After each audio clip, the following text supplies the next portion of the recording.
Hello student, तो जैसा कि आपको पता ही है कि छत्तीसगढ़ बोर्ड की त्रैमासिक परीक्षा लगातार चल रही है और इस वीडियो में हम लेकर आ गए हैं कक्षा 12वीं राजनीति विज्ञान के लिए अति महत्वपूर्ण पेपर।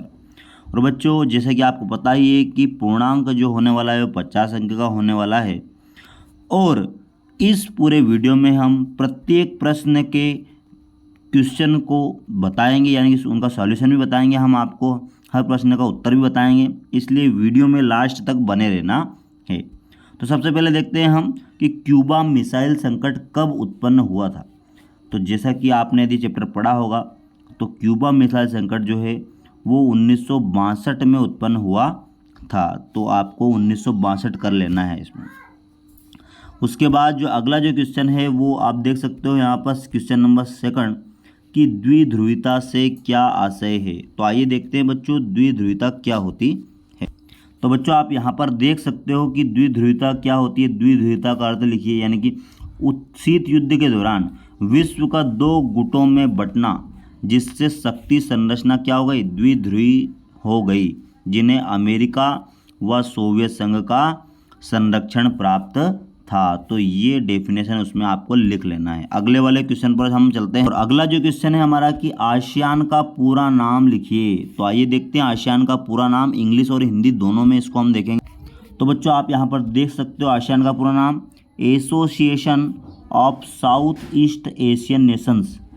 इट मीन्स हिंदी में इसका नाम है दक्षिण पूर्वी एशियाई राष्ट्रों का संगठन, और यही इसका क्या हो गया, इंग्लिश हो गया। अगले वाले क्वेश्चन पर हम चलते हैं। उसके बाद जो अगला वाला क्वेश्चन है वो है हमारा कि गरीबी हटाओ का नारा किसने दिया था। तो इसमें आ जाएगा इंदिरा गांधी। इंदिरा गांधी ने क्या किया था, गरीबी हटाओ का नारा दिया था। उसके बाद जो इसका 5th जो क्वेश्चन है वो है कि ऑपरेशन इराकी फ्रीडम क्या है। तो आइए देखते हैं इसको क्वेश्चन को हम। बच्चों आप यहाँ पर देख सकते हो कि ऑपरेशन इराकी फ्रीडम 19 मार्च 2003 को संयुक्त राज्य अमेरिका ने इराकी राष्ट्रपति सद्दाम हुसैन को सत्ता से हटाने के उद्देश्य से इराक पर हमला किया। अमेरिका के इस युद्ध को ऑपरेशन इराकी फ्रीडम कहा जाता है बच्चों, और इस ऑपरेशन में अमेरिका का अन्य देशों ने भी सहयोग किया था। उसके बाद अगला वाला क्वेश्चन क्या है कि नाटो की स्थापना कब हुई। तो नाटो की स्थापना हुई थी 1949 में, ठीक है। तो आपको 1949 लिख लेना है। उसके बाद अगला वाला जो क्वेश्चन है कि शॉक थेरेपी क्या है। तो आइए देखते हैं शॉक थेरेपी का आंसर हम। तो बच्चों जैसे कि आप देख सकते हो यहाँ पर शॉक थेरेपी वाला क्वेश्चन है और यहाँ पर देख सकते हो इसका आंसर आप कि सोवियत संघ के पतन के बाद रूस पूर्वी यूरोप तथा मध्य एशिया के देशों में साम्यवादी से पूंजीवादी की ओर संक्रमण के लिए एक विशेष मॉडल अपनाया गया, जिसे शॉक थेरेपी यानी कि आघात पहुंचाकर उपचार करना कहा जाता है।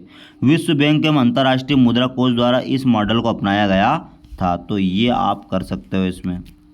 उसके बाद अगले वाले क्वेश्चन में बर्लिन की दीवार यानी जर्मनी की दीवार कब तोड़ी गई थी। तो ये तोड़ी गई थी 9 नवंबर, आप लिख सकते हो यहाँ पर 9 नवंबर 1989 के दिन बर्लिन की दीवार जो है वो तोड़ी गई थी। उसके बाद 9 स्वतंत्र देशों के सामने सबसे बड़ी चुनौती क्या थी। तो 9 स्वतंत्र देशों के सामने सबसे बड़ी चुनौती थी विकास की चुनौती, कि विकास कैसे किया जाए। उसके बाद वर्तमान में नीति आयोग के अध्यक्ष कौन है। तो वर्तमान में जो नीति आयोग के अध्यक्ष है वो है हमारे प्रधानमंत्री नरेंद्र मोदी, ठीक है। यानी कि नीति आयोग के जो अध्यक्ष होते हैं बच्चों वो देश के प्रधानमंत्री ही होते हैं। उसके बाद अगला वाला जो क्वेश्चन आप यहाँ पर देख सकते हो कि भारत में एक से अधिक दलों का होना किस दलीय प्रणाली की विशेषता है। तो ये जो है वो बहुदलीय प्रणाली की विशेषता है। बहुदलीय प्रणाली लिख सकते हो इसमें आप, ठीक है। उसके बाद अगले वाले क्वेश्चन पर चलते हैं हम कि सिंडिकेट क्या है। तो आइए देखते हैं सिंडिकेट क्या है। तो बच्चों यहाँ पर आप देख सकते हो कि कांग्रेस की बात है सिंडिकेट, जो कि एक नेताओं का समूह था। 1960 के दशक में कांग्रेस पार्टी के रचनात्मक ढांचे में कुछ प्रमुख नेताओं का एक समूह उभर कर आया था और कांग्रेस के सभी निर्णयों तथा गतिविधियों पर उस समूह की छाप पड़ने लगी थी। वह एक प्रकार से किंग मेकर के समान था। इसी समूह को अनौपचारिक रूप से सिंडिकेट कहा जाता था। तो यही आप इसमें लिख सकते हो। उसके बाद अगला वाला जो क्वेश्चन है वो शीत युद्ध के प्रति भारत का रूप कैसा था। तो शीत युद्ध के प्रति भारत का जो रूप था वो था गुट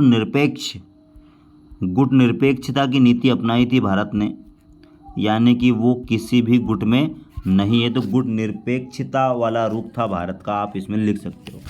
उसके बाद सार्क का पूरा नाम लिखिए। तो आइए देखते हैं सार्क का पूरा। यहाँ पर आप देख सकते हो SAARC full form South Asian Association for Regional Cooperation, यानी कि क्षेत्रीय सहयोग के लिए दक्षिण एशियाई संघ ही क्या कहलाता है, सार्क कहलाता है। उसके बाद बच्चों यहाँ पर महाशक्तियाँ छोटे देशों के साथ अपने सैन्य गठबंधन क्यों रखती थी, लिखिए। कोई 3 कारण लिखना है इसमें हमें।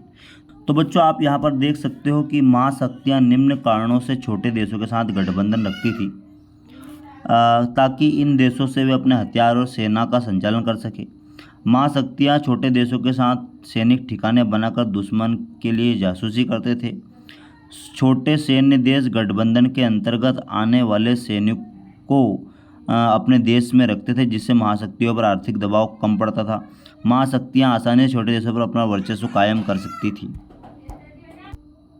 तो बच्चों बाकी जो हम पूरा जो क्वेश्चन है हमारे टेलीग्राम चैनल पर इसका आंसर हम डालने वाले हैं, इसलिए हमारे टेलीग्राम चैनल को ज्वाइन कर लेना आप। बाकी जितने भी क्वेश्चन आपको दिखाई दे रहे हैं कि शाक थेरेपी क्या है, साम्यवाद से पूंजीवाद की तरफ संक्रमण का यहाँ बेहतर तरीका था क्या, निःशस्त्रीकरण को परिभाषित कीजिए, इसके उद्देश्य भारत भूमिका क्या निभाता है, आज़ादी के समय देश के पूर्वी पश्चिमी इलाकों में राष्ट्र निर्माण की चुनौती के लिहाज से 2 मुख्य अंतर क्या थे। तो ये जो सारे क्वेश्चन आप इनको कैप्चर कर लीजिए, इनके आंसर हम हमारे टेलीग्राम चैनल पर आपको भेज देंगे। आप टेलीग्राम चैनल जो है वो हमारा ज्वाइन कर लीजिए, जो कि लिंक जो है उसकी और डिस्क्रिप्शन में हमने दे रखी है। Thanks for watching this video.